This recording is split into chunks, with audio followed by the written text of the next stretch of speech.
একদিন এক জিনের সঙ্গে আমার সাক্ষাৎ। জিনের সঙ্গে ওনার নাম ছিল গোলাম সামদানি।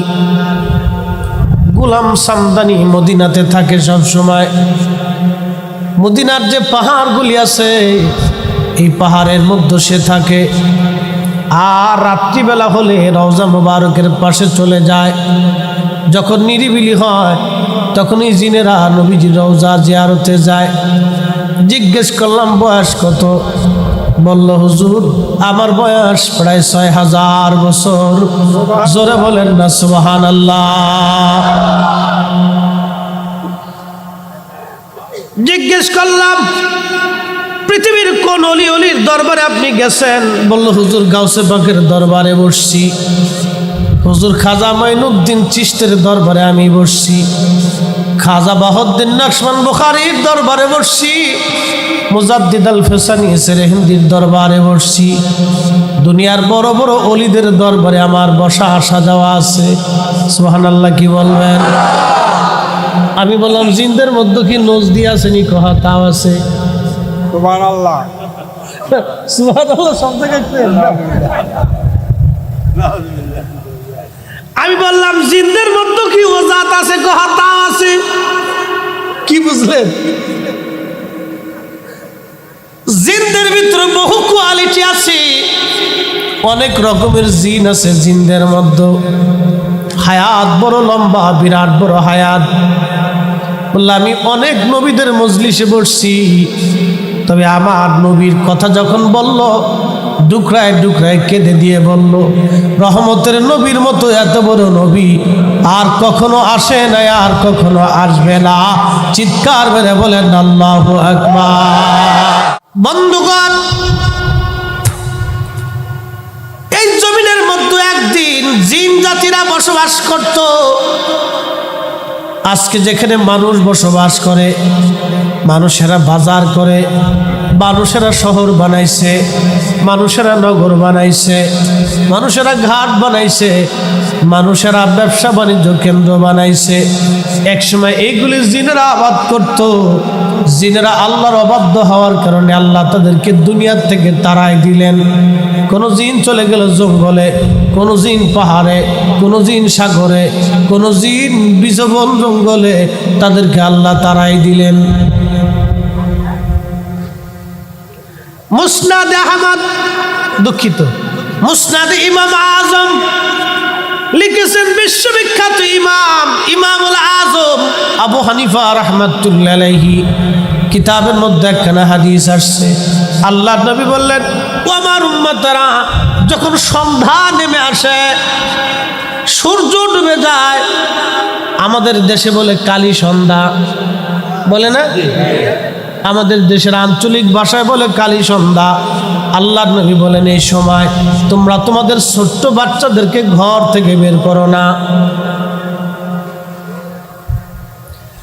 আমাদের মেয়েদেরকেও এই সময় ঘর থেকে বের হয়ে আসা নিষেধ। কেন? নবীজি বললেন এই সময় একটা বিশেষ জাতি জিন জাতিদেরকে আল্লাহ পৃথিবীতে বিচরণ করার অনুমতি দিয়ে দেয়। ওই সময় একসাথে জিন জাতিরা বের হয়, তখন ওদের চোখের সামনে যারে ভালো লাগে তারে দৌড়িয়ে বসে। বুঝতে পারছেন নি আপনারা? সব কথা ফালাই দেওয়া যাবে যাবে না। ওই সময় জিনেরা বাচ্চাদেরকে ধরে, মেয়েদেরকে ধরে। খুব কঠিন সময় সময়টা, অতএব সাবধান। আল্লাহর নবী বলেন উম্মত এই সময় তোমরা সেফ থাকবা, কারণ একটা বিশেষ জাতি জিন জাতিদেরকে আল্লাহ অনুমতি দেয় দুনিয়াতে বের হওয়ার জন্য। জিনদের কাজ সারা রাত, মানুষের কাজ সারা দিন। জিনেরা রাতে কাজ করে, মানুষেরা দিনে কাজ করে। একসাথে বলবেন কি মারহাবা। জিনেরা রাতে রাতে ঘুরে বেড়ায়, আর মানুষেরা দিনে দিনে ঘুরে বেড়ায়। কিন্তু আমরা হুজুররা আর চোরেরা আর পুলিশরা হয়েছি এক কাতারের। আমরা বক্তা যারা আর চোর যারা আর পুলিশ যারা তারা এক কাতার। সবাই যখন ঘুমায় আর আমরা তখন রাস্তায় থাকি। পুলিশ, চোর আর আমরা। চোরেরা এই সময় ধান্দা করে কার চুরি করবে। আর আইন শৃঙ্খলা রক্ষাকারী বাহিনীর চিন্তা হলো পাবলিকের নিরাপত্তা দিত। তারা ওই সময় রাতে, আর আমরা হুজুরে ওয়াজ নসিহত করে সব যখন ঘুমায়, আমরা তখন পথে। জীবনের কত রাত যে পথে পার হয়ে গেল তার হিসেব নেই। ভাগ্যে বলে বউ একটা বালা পাইছিল, নয় আর কপালে বাদ জুটত। কি দাদা খারাপ কইছি? ভালো একটাই পেয়েছিলাম, তাহলে কপাল আর বাদ জুটত না। বন্ধু আমার খুব মনোযোগ, কিন্তু রব আমাদেরকে হেফাজত করে। এত রজনী, এত রাত, এত পথ চললাম, আল্লাহ রাব্বুল আলামিন কোন রাতে আমাদেরকে বিপদ দেন নাই। একবার জোরে বলা যাবে কি মারহাবা। এই জীবনের এত রজনী রাতে চলছি, আল্লাহ একটা রাতের জন্য, একটা সেকেন্ডের জন্য বিপদ দিছেন। এত রাত চলছি, কুয়াশা, ঝড়, তুফান, বৃষ্টি, দুর্গম পাহাড় পর্বত, জোর নদী নালা, খাল বিল, আতারে পাতারে, পথে জঙ্গলে, গ্রামে গঞ্জে, শহরে বন্দরে আল্লাহ বিপদ দিচ্ছেন। দেন এর পিছনে একটা কারণ আছে, মন্তর আছে, কানে কানে শিখিয়ে দিয়ে যাবো। আমার পীরে শিখাইছে একটা জিনিস, বাবা বুকে টুকা দিয়ে চলবা। আল্লাহু আকবার বলবেন না? পাওয়ার টাওয়ার আসেনি, কথা কর না কেন? পাওয়ার আসেনি, আছে। ওলি আল্লাহদেরকে আল্লাহ একটা বিশেষ মর্যাদা দেয়, তাদের জবানের কথাকেও আল্লাহ একটা বিশেষ মর্যাদা দেয়। প্রিয় বন্ধুগণ আমার, খুবই মনোযোগ দেন। জিন জাতি যত হাজার বছর হায়াত পাক না কেন, আল্লাহ বলেন, কোন হুজুর আপনি বলে দেন, ইন্নাল মাউতাল্লাযী তাফিরুনা মিনহু ফাইন্নাহু মুলাকীকুম।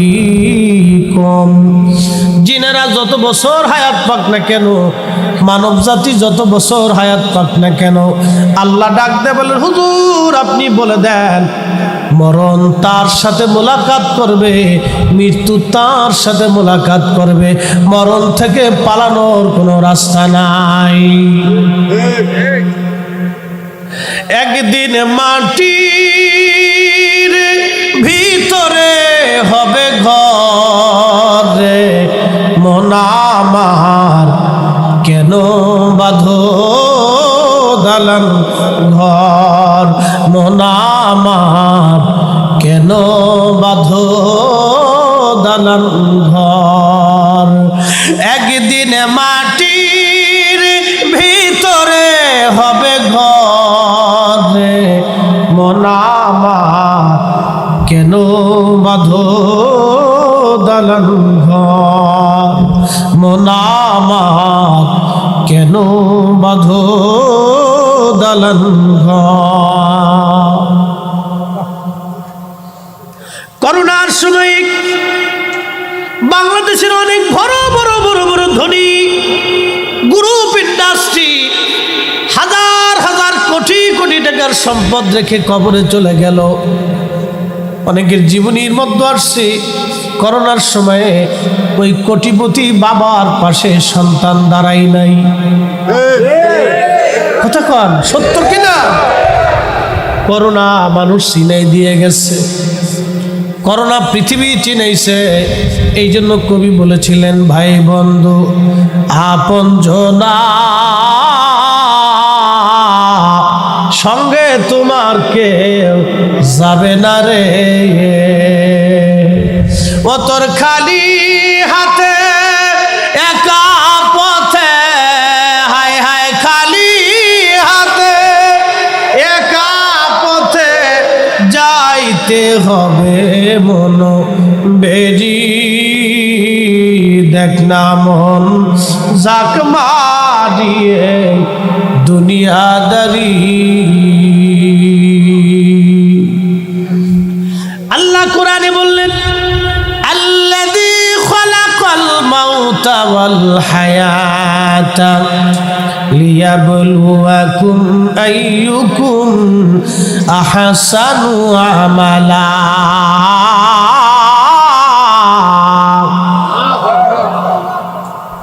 আল্লাহ বলেন আমি মরণ সৃষ্টি করেছি। মরণ সৃষ্টি করলেন কে? আল্লাহ। মানব জাতি বানাইলেন আল্লাহ। ফেরেশতারা বলো রব্বুল আলামিন তোমরা মানব জাতি বানাইলা, এই মানব জাতিতে তামাম দুনিয়া ভুলে যাবে, জায়গা হবে না। আল্লাহ বললেন এ ফেরেশতারা মানব বানাইছি, কিন্তু আমি আল্লাহ আর একটা জিনিস তৈরি করলাম, সেই জিনিসের নাম হলো মৃত্যু। ফেরেশতারা বলল আল্লাহ মরণটা আবার কি? মৃত্যু আবার কি? কারণ ফেরেশতারা তো মরে না, তার একদিন মরণ হবে যখন সিংহায় ফুৎকার করা হবে। ইসরাফিল আলাইহিস সালাম সিংহায় ফুৎকার দিবে। ইদা সামাউ ফাতারাত, আসমান ভেঙে ভেঙে পড়তে থাকবে। ওয়া ইদাল কাওয়াকিবু তাসারাত, আর নক্ষত্র রাজিগুলি ভেঙে ভেঙে পড়তে থাকবে। সেই দিন ফেরেশতাদের মরণ হবে। ফেরেশতারা তো জানে না মৃত্যু কি জিনিস। আল্লাহ বলেন ও ফেরেশতারা আমি আল্লাহ মরণ সৃষ্টি করলাম। মরণটার একটা রূপ আছে, একটা আকৃতি আছে। ফেরেশতাদেরকে তৈরি করার পরে আল্লাহ মরণ দেখানোর জন্য সব ফেরেশতাদেরকে আল্লাহ কাতার করে দাঁড়া করাইলেন। ট্রিলিয়ন বিলিয়ন লক্ষ লক্ষ হাজার হাজার কোটি কোটি ফেরেশতা আল্লাহর সামনে দাঁড়ায় গেল। আচ্ছা কি ছিল?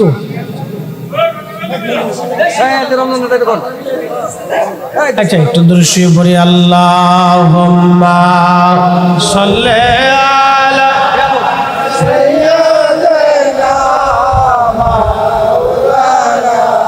কথা না বলুন, ইশারায় কাজ করে। আলি সাইয়্যিদিনা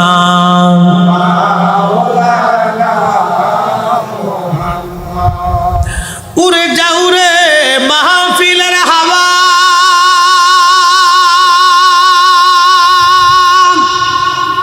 যাও রে উড়ে মদিনায়,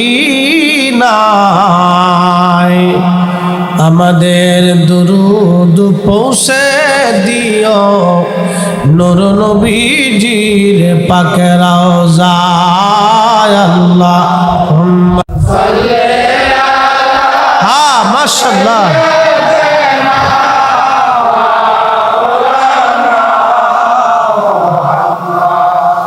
ওয়া আলা আলি সাইয়্যিদিনা,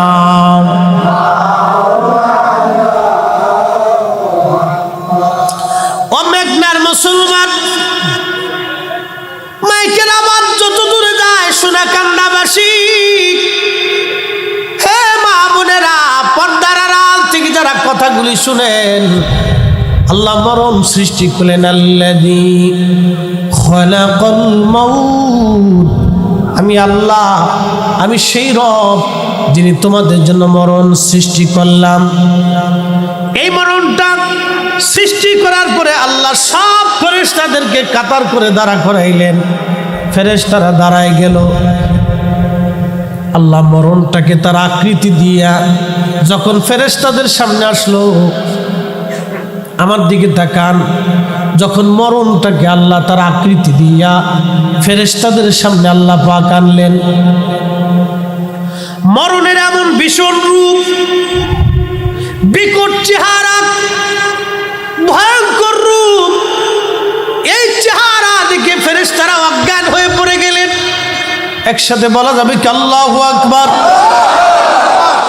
মরণের এমন কঠিন চেহারা, এমন রূপ, ভয়ঙ্কর দৃশ্যখানা দেখে আজরাইল যে মরণ নিয়া মানুষের হরণ করে, মায়ের কোল থেকে সন্তান কেড়ে নিয়ে চলে আসে, সন্তানের কোলের মধ্যে মাকে কেড়ে নিয়ে চলে আসে, ভাইয়ের কোলের ভিতর থেকে ভাইকে কেড়ে নিয়ে চলে আসে। আজরাইল পর্যন্ত অজ্ঞান হয়ে পড়ে গেলেন। তা ওরা কত বড় ফেরেশতা জানেননি?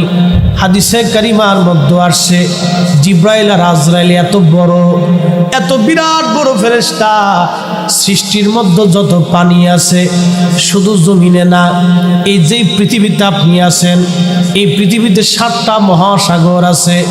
7টা মহাসাগরে কি পরিমাণে পানি হবে একটু চিন্তা করেন।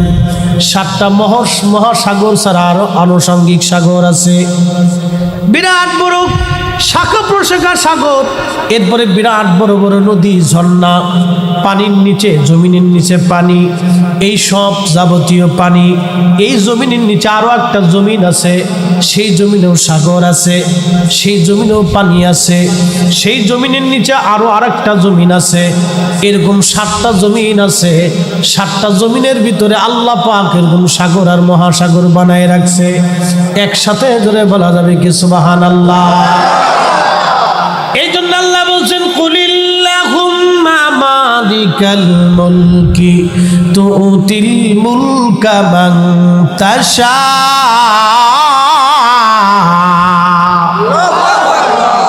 হাবিব আপনি বলে দেন तमाम সৃষ্টির মূল মালিক আমি আল্লাহ। আমি যাকে খুশি আমি আল্লাহ সম্মানের মুকুট পরাই, আমি যাকে খুশি তার মাথায় রাজত্ব দেই। কথা কোন ঠিক কিনা?